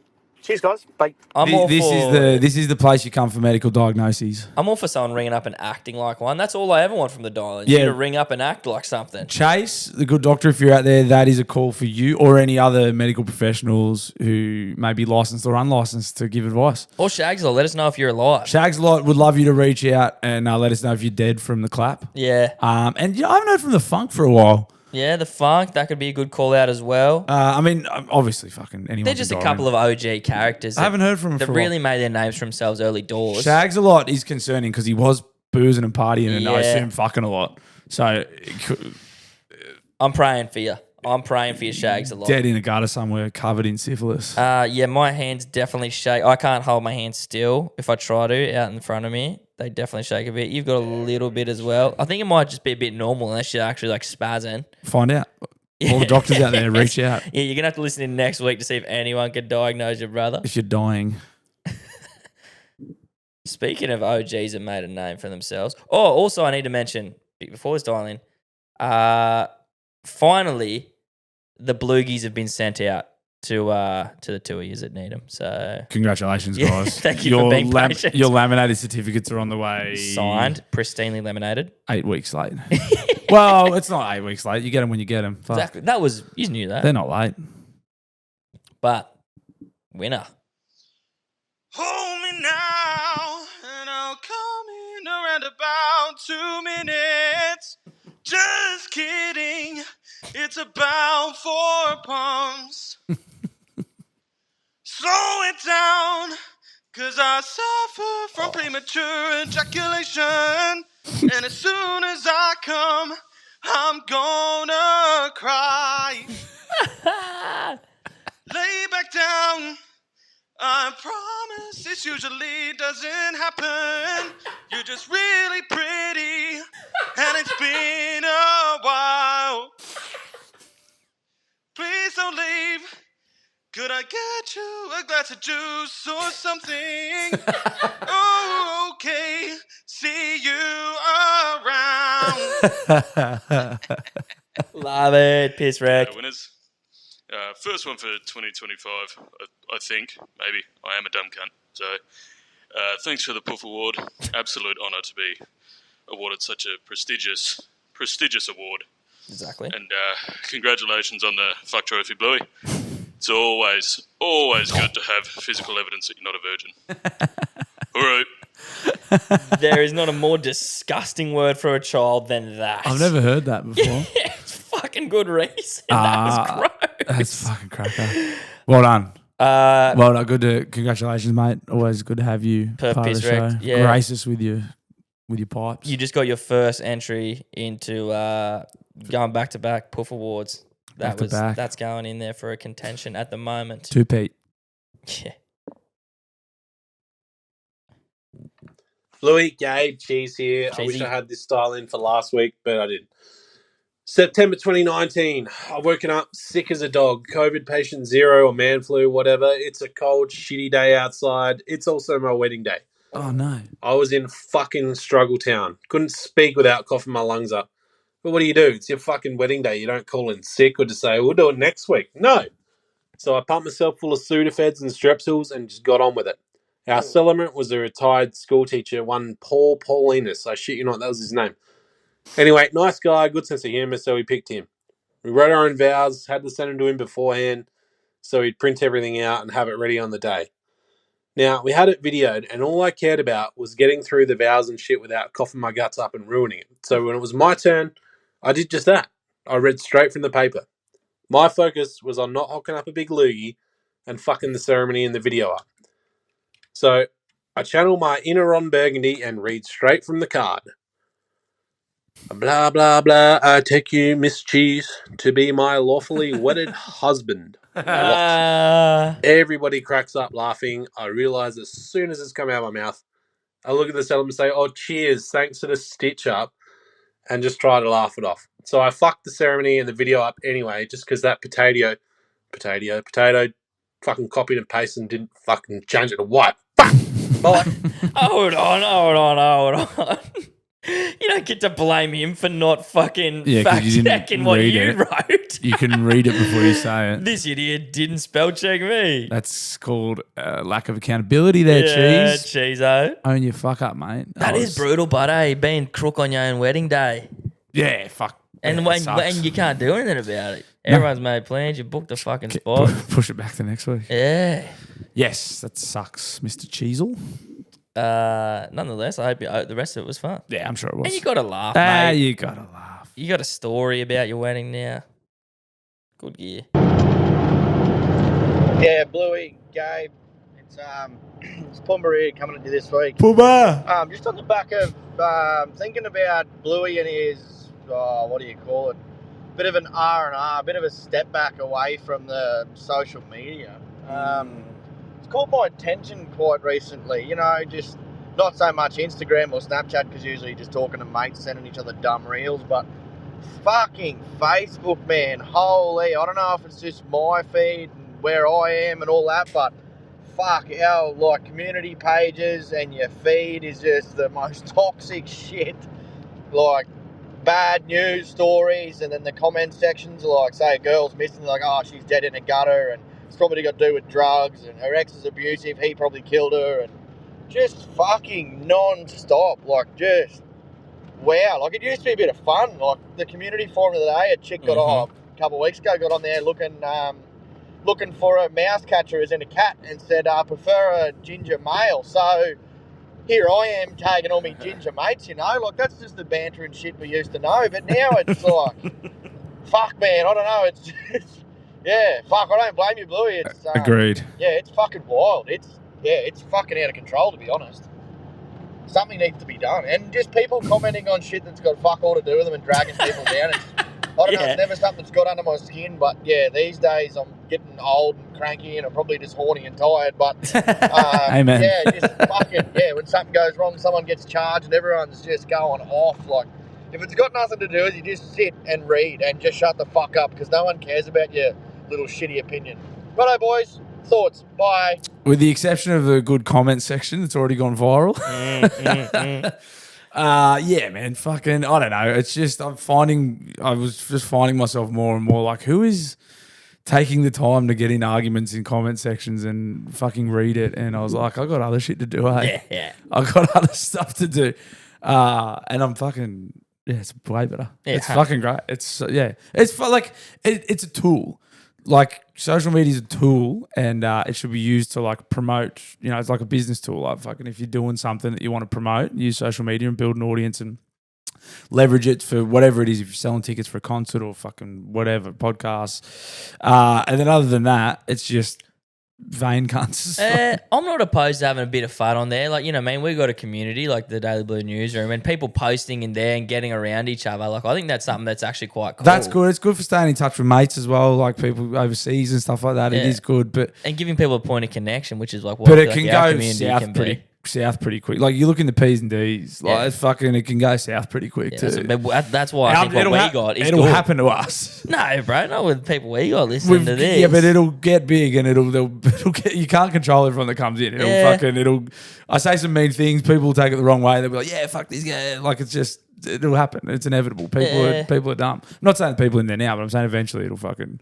We'll have to police it one day. Yeah, we will. But or just completely let it go. but for the moment, it's great. Everyone in there's great. Gets around each other, supportive. The Daily Blue Newsroom fucking rules. It does. I think I saw. It may even have been Benny. Someone posted in there looking for a bit of advice. People are happy to give it. Yeah, all right, what's going on there? But you're right. Like, there's so much negativity and people whinging there on Facebook generally. Yes. That I can appreciate just getting that out of your head. It's good. Actually, here's something I did want to ask you about it, though, is because now you watch the news, right? I have, but even that, I've stopped watching because that's just as bad. That's what I thought. It's it didn't occur to me when you said the other week. I'm like, you don't want bad. The news is bad news. And then, mate, it's fucking wild. They go like bad news story, bad news story, bad news story. Puppy. And then, but then they'll also go, and after this, here's a preview of current affair. And then current affairs like, yeah. Look what this chippy did. 5 bad stories. Yeah. And then it's like, what the fuck? Yeah. It's way your life is. And then it's like the thing, like you go outside, life's. Unless you're having a bad life, it's not that bad. But I think they want you to think it is. And like, obviously, there's people suffering all over the world every day. But you don't have to fucking watch it every day. Like, you can just go outside and just live. Like, just do what you're doing. Yeah, you're. They want you to think it is because they have incentive to make you think it is. Absolutely. Like, yeah. Absolutely. And all I mean, it could be deeper than that. But all I mean by that is that negative news gets attention. Of course. Yeah. And there is only one fucking true news source anyway, and it's right here, Daily Blue Weekly. So It fucking is. This is the only news that matters. You're listening, so you already fucking know that. But I'm just, in case you didn't know, tell your mates 5 stars. Yeah, let's go. Hey boys, Sauce here. Yeah. Sauce. Just calling to confirm with you, Blue, that moving is fucking gay. Oh, fuck Just yeah. spent the last week moving house, clearing out the old joint. Oh, fuck yeah. It is fucking gay. Dog shit. Almost as gay as Gabe not eating cheese. All right. Talk to you later, boys. Respect, Sauce. Moving houses is the shittest. It is the shittest. It's shit. It's never good. I will be doing everything in my power, hopefully, to pay someone to do it for me next time because I don't want to do it ever again. It sucks. This one was kind of bad because we had to go upstairs or in a lift. It was just harder than like sometimes you can just get into a house and like you've got a front door or a back door to get stuff in and you can park. This was like multiple trips in lifts and the lift was small on the fucking stairs and Maneuvering shit through a doorway, bro. There's it's nothing never quite good, man. quite It's- much to fuck around as maneuvering something through a doorway. it's your whole life. You're getting your entire existence. You inevitably lose something important in the move somehow. Or like you built the bed in the bedroom and now you got to get it out of the room. There's like so- shit like that is torture. It sucks, man. Moving sucks. Sauce, I am with you, mate. It's not fun. It's not fun. One of my favourite trademarks of Sauce is the self-chuckle. I love the Sauce self-chuckle. It's good gear, mate. Signature chuckle. Thanks, mate. Hey boys, it's the corn dog here. Corn dog. Just currently in a sauna trying to sweat out the shit from the weekend. Good boy. I flew down to Adelaide for the live Live golf, yes. event, which was unreal. Got back late last night and straight into a big day of work today. Good boy. But one thing that really annoyed me, which is sort of choose related, is after the golf day, then there's a concert and a piss up, and we went and go have a feed because I hadn't really eaten all day, and we walked into this like family run chicken snitty joint. I was like, yeah, I'd love a chicken schnitzel wrap. And they were like, yeah, but it's going to be 15 to 20 minute wait. And I was like, yeah, it's fine.